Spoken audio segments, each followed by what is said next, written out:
Alright, I'm finally back. Another episode of Weapon Review. Today's the Tenderizer. I have a sweet spot for it. I think it's goated. Remember the old days when the war bonds used to give us 3 weapons? I remember those days. Let's get back to that. Let's stop giving us one weapon that isn't even worth it. Redacted Regiments was a step in the right direction. Too bad they're only good on the bot front, but we'll get there when we get there. Without further ado, let's get into it. Also, sorry about the lack of uploads. Was very, very crunched these past few days, but everything will be back to normal in no time. Anyway, bot front. Alright, let me just jump right into the review here with the Tenderizer. I love this thing on the bot front.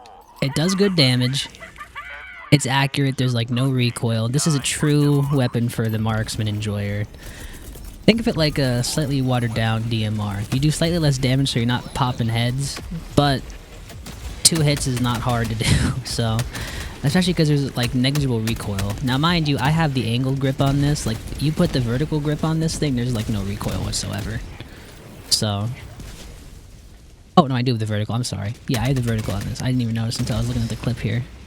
So I have like almost no recoil, so it's not hard to get your follow-up shots. I think this thing pairs perfectly with the man with the supply pack, but when you're playing by yourself, you can find ammo anywhere, and you can share the supply packs. That's probably the weapon's biggest downside in this front. But sometimes, you know, if you're tempted to throw some suppressing fire range and help your team out, it's not always so easy to save on ammo. But this thing pops heads. It's great hitting weak spots. If you have never tried this weapon on the bot front, I'd really recommend it. For a while, this was our Halo weapon, because, I mean, let's be honest. You can't tell me this does not look like the Halo 2 and 3 BR. Anyway. I think what this thing could really benefit from, but we'll never have that because the devs seem to hate us, is, I don't know, maybe an extended mag? 36 rounds goes really fast. Frankly, when a weapon you can change your fire rate on to 850, which is blistering for how small the mag is, it goes really fast. I think this pairs really well with the Siege Ready armor, but I don't always want to run Siege Ready. Then see, in the old days, for the people that have been playing the game for a while, if you're still with us on this game, remember the old days when the weapons used to have a good amount of ammo, but they took that away from us because it was fun? Also, a small tangent. Did you see recently, they were talking about the new Warbond, time of recording this, Siege Breakers isn't out yet, but they're talking about the hammer, and they said it was too fun, not Helldivery. Like, did the devs, like, are they trying to shoot themselves in the foot? What kind of tone-deaf statement is that? They should just... The guy that... Attention guy doing the balance. Just hire me, I'll do better than you ever could. I'm serious, Arrowhead, hire me. I know the game better than the devs at this point, I think. I don't even think they play the game anymore. Okay, tangent over. Back to the Tenderizer gameplay. So the running theme I've noticed on the bot front is most people think you need medium armor pen, but I'm hoping that the recent Redacted Regiment Warbond has encouraged people to be a little more, I don't know, better in aiming, thus proving light armor pen is actually surprisingly good on the bot front. This actually might be the second best front for it, which is shocking to me. But I'd really recommend this here, like I said. I mean, everything will go down about 2 to 3 hits from the Tenderizer, which is good, because when a weapon doesn't have a lot of ammo. Also, I'm just gonna say it, just turn your fire rate up, just put it on 850. I don't see any reason why you'd run this on 650. Like, if you can't aim with the 4x scope or something, that might be a you problem. Trust me, the higher fire rate's better. You're also able to suppress the bots a lot quicker. So overall, I love this thing on this front. I think this might be one of my favorite weapons on the bot front. I really recommend it. Now, I know I usually say everything's viable on the squid front. This might be one of the few exceptions where it's a little difficult, but we'll talk about that when we get there, so that's where we're going next. Okay, squid front. Let's just get out of the way now. As good as this thing is, it's a little difficult dealing with chaff sometimes because, yeah, the weapon hits hard, but like as we've said, 36 rounds goes really fast. I also decided to drop into a city just so you can see how difficult it can be to conserve ammo at times. I think this pairs really well with a guard dog. Frankly, anything that can help you deal with chaff on this front, this thing goes great with. Now, it does do really good against overseers once you crack the carapace that they have. Stuff like that. I personally think the Tenderizer should be a high damage medium pen weapon, but that's just me. I know that we're not allowed to have that. I've played this game long enough to know we're not allowed to have fun. That's fine. Seriously though. Give us a medium pen high damage AR. Let's stop nerfing everything. Let's just buff everything again and not secretly buff the enemies to go with it.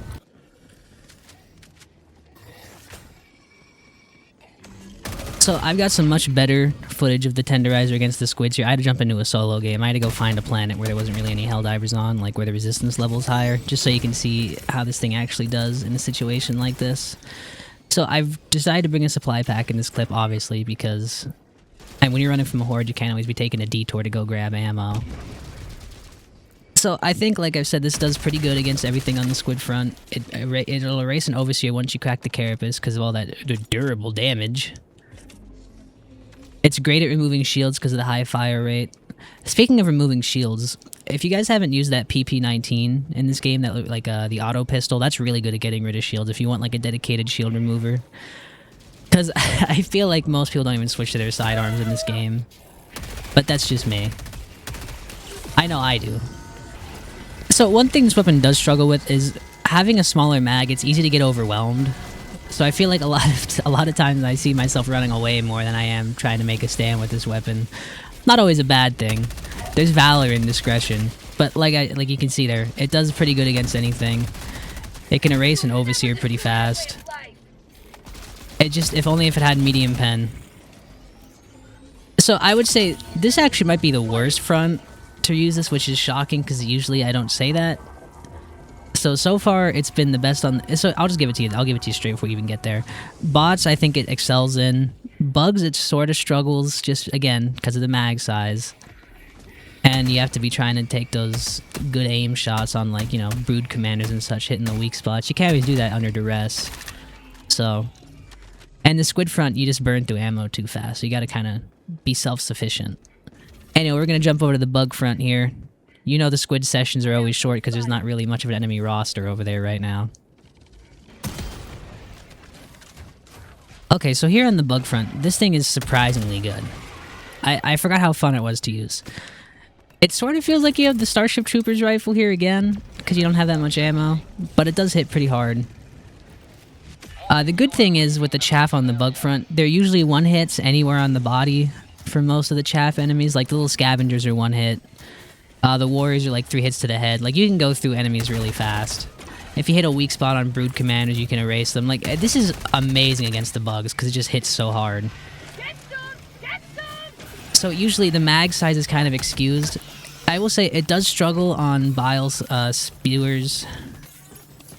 I think that one's the spewer, spitter. I mean, that's like calling spade as spades. Anything with medium armor, this thing struggles with. Let's just put it at that. That being said, though, I still think this thing does just fine on the bug front, as long as you have a weapon to help yourself deal with the medium armor enemies. As you can see, I was supported by my good friend Mr. Moron here.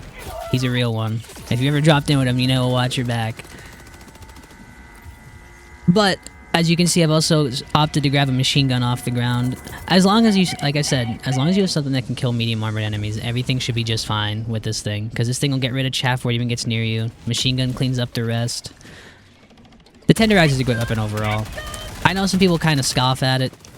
I've seen a lot of people complain about it in my time. They say it's not worth it and all. As long as you can aim, this thing's great. It hits almost as hard as a DMR, which is crazy for one of the ARs in this game. Let's pretend we didn't see that part, by the way. Okay, so my overall review for the weapon on this front, it's great. Like I said, for the bot front, it does really good. I think this combined with a weapon to get rid of medium armor enemies, you'll be fine on this front. As long as you have ammo for it. This is another front, ammo conservation is key. I think it's a little easier to conserve ammo on the bug front, only because, I don't know, it seems like voteless hordes are a little more annoying to deal with, because it takes like 3 shots at times to kill them. On the bug front, it's usually just like 1 or 2. So overall, if you haven't used this weapon, give it a shot. I give it an overall rating, 10 out of 10. I have a soft spot for it. Always have, always will. I'll always love this weapon. This is another one of the earliest ones I maxed out at 25. I think it requires a little more skill than some of the other ARs. Ammo conservation in this game in and of itself is a skill that some people can't seem to fully grasp. I sympathize. Sorry, can't aim, bros. But as you can see here, it really does just 5 bugs, 1 mag. Not bad. Not bad at all. If you support yourself with turrets, you'll be getting yourself out of any trouble you might find yourself in. Anyway, that's the review. I hope you enjoyed. Let me know what you think of the Tenderizer. Are you an enjoyer? Are you an op? Please be an enjoyer. I need fellow Tenderizer endorsers. But like, comment, subscribe, and I'll see you all in the next one.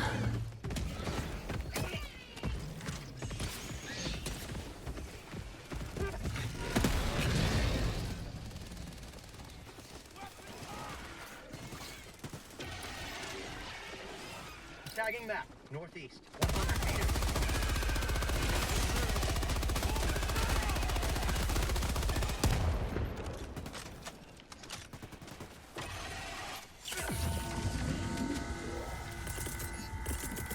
Requesting tac pack.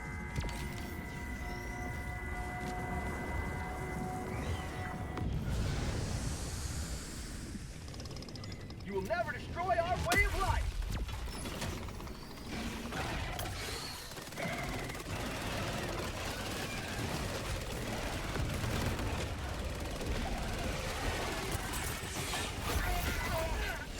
Freedom never rests! Bug tunnel breach! I'm hosting sentry!